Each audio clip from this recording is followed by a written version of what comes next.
So today we'll be looking at the second aspect of business. And remember, we said in the previous video that a business basically has three components. There is which forms a triad. Okay, three components. There is the owner, then there is the opportunity that has been seen, and then there is the resources. And of these three, I would say that opportunity takes the number one spot, because the basis of going into a business is establishing an opportunity that you need to cash on.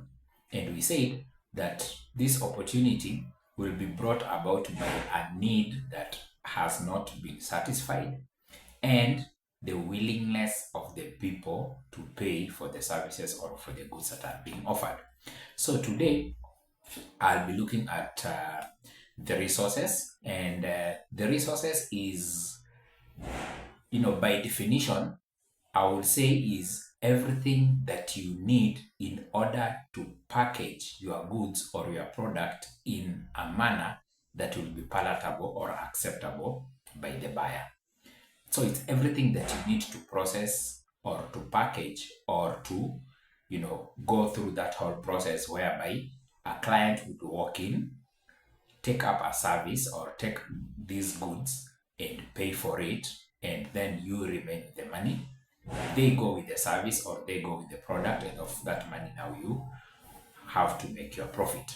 So the resources being one component of this triad, it's basically everything that you are going to spend your money on. In fact, the money itself is part of the resources. So because resources is broader, we're going to break it down into pieces that we are able to discuss separately. So number one, so the types of resources that we are going to have, or the forms of resources. Number one, time itself is a resource. Number two, you need financial resource. Number three, human resource.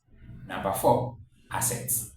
They are both movable and immovable assets. Now, movable assets, we know them. They are things like cars, motorcycles, lorries, trucks, movable machinery like tractors, excavators.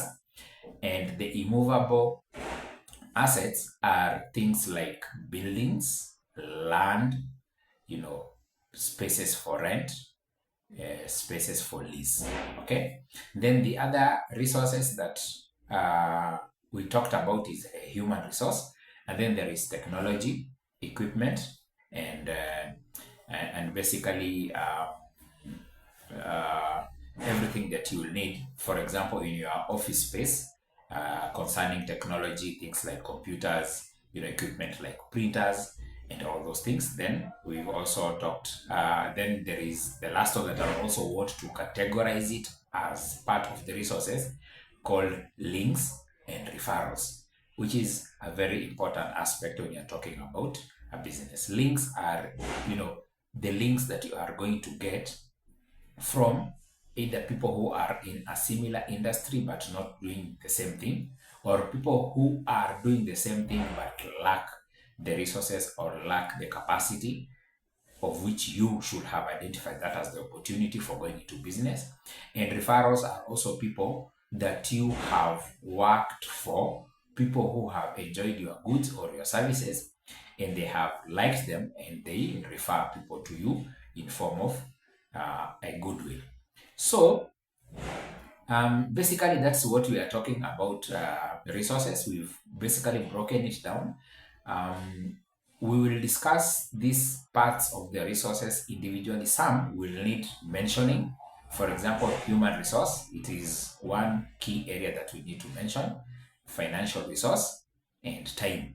These are areas that we will need to put some time into and discuss them separately. So I have developed a few principles that I will say will guide you when you are putting together your resources. Principle number one, start small and keep expanding as per the need. Starting small means that you need to put together as the least resources that are going to get your business moving. For example, if you're in the transport industry, it is easy to start with the cheapest van and then then sorry for that, then keep expanding into probably bigger capacity minivans, then bigger capacity buses.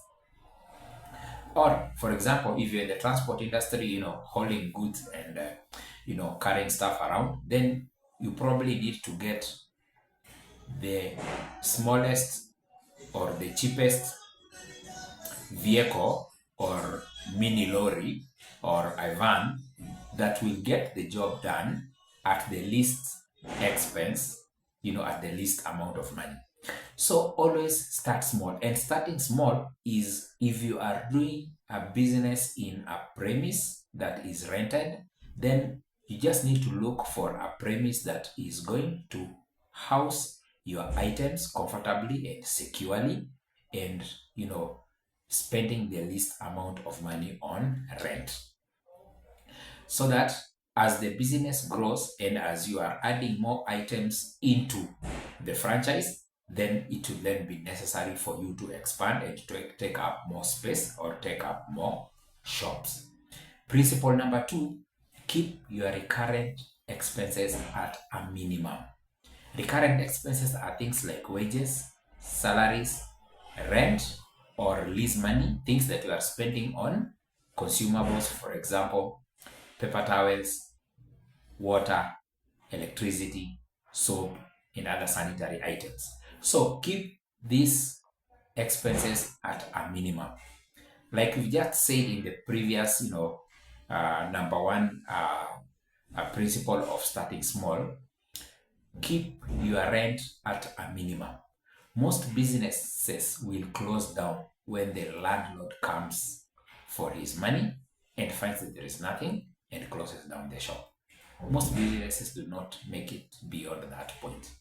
Or when the rent has gone into arrears and has accrued, and the next month's rent comes and falls into the arrears. So keep your rent at a minimum. If it is leasing, keep it at a minimum, and other recurrent expenditures such as wages and salaries, but we'll also discuss this in a separate video. Principle number 3, do not borrow money to start a business, or do not take a loan to start a business unless you are either borrowing from a very low interest institution, or even somebody just lends you that money, or you are planning to pay the loan from a different source other than the business. For example, if one is employed and decides to put up a business separately somewhere, this person can take a loan, and this loan will be paid from the salary, and puts that money into the business and waits as the business is growing. And then eventually, when that business is able to take care of all his expenses, like he is being taken care of by the income that is earned from employment, then it is safe for this person to resign and concentrate on the business. So do not take a loan to start. And the reason I am saying this is because the interest rate at which these loans are, being charged on, it is more than what most businesses are going to generate right from the start. Even if these loans have a window or a window period of about 3 months, some would give a month, a window period of a month, so that you start paying your installments from the following month. However, there are not many businesses that will generate an income equivalent or more than the interest that is being charged on these loans. And the other aspect is that some businesses require time to grow. There are businesses that need to go through the whole cycle of the year and into another year for the businesses to peak.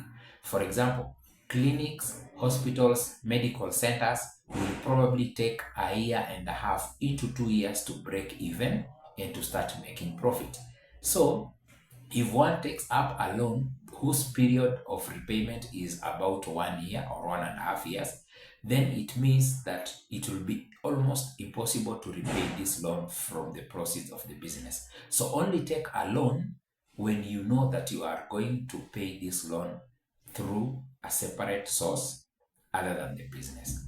However, once the business has broken even, the business has peaked, it has shown some momentum, and it has shown some predictability, then it is prudent enough to take a loan for expansion, because then you will have established a strong financial base, you'll have established a predictability, and clients would have developed trust in your services or in your goods, and it will be prudent for you to add items or to add onto your services to capture a wider base and to generate more profit.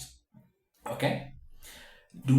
Principle number 4, do not start a business off somebody's idea. And the reason I'm saying this is because if you cannot come up with the idea and identify the opportunity yourself, then most probably you will not be able to go through the intrigues and the challenges that a business brings about. So do not start a business off somebody's idea unless, I usually say that if you are sharp enough to develop somebody's idea and put it into a business and grow it, then you will have been sharp enough to identify the business yourself and to put up the business and to identify the opportunity. However, if you do it from somebody's business, you might reach a point where you will get stuck and you might actually need to go back to the same person who gave you the idea for an advice on how to move forward. So do not start a business off somebody's idea. So I think that is enough for I would want to say, like, brushing over, the resources when it comes to a business. And the most important thing about these resources is spend as little as possible, an amount that will keep you comfortable, will keep the business moving, but at the same time making sure that you're spending as little as possible. Cut down on the recurrent expenses, which should also be kept at a bare minimum, and we are talking about rents. And then the most important thing is, do not get a loan to start a business unless you are planning to repay the loan from another source other than the business. So in the next video, we'll talk about the human resource, and we'll talk about time, separately, and I will concentrate a lot on the human resource, because once somebody is running a business remotely, for example, you are employed and you have a business that is established and already running, then it means that the people who are coming in contact with your clients will not be you, and they will be your employees, and this will become the most important person in that business more than you. Yes, believe it or not, this person who comes in contact with the client, this person who determines how much the client is paying, ends up becoming the most important person in that business more than you as the owner, if you are not in contact with the clients. Because this person who is coming in contact with the clients, this person who is giving the service, might decide to put up the same services elsewhere, and they will continue seeing the same clients that this person has been seeing. So it becomes the most important person, and this person really needs to be taken care of, and we look at that separately, because I have been in that position before, whereby people walk into an institution to come specifically for my services, but when you go back to the management as the employee, knowing very well that you are the one who offers the services that are coming to look for, you find a repulsive reception from the management, and we will discuss this in our next video. Please remember to subscribe. Don't just watch without subscribing. It is these subscriptions that give me the energy to make these videos. Currently, I am at 200 subscribers. I want us to push these numbers higher, so please subscribe.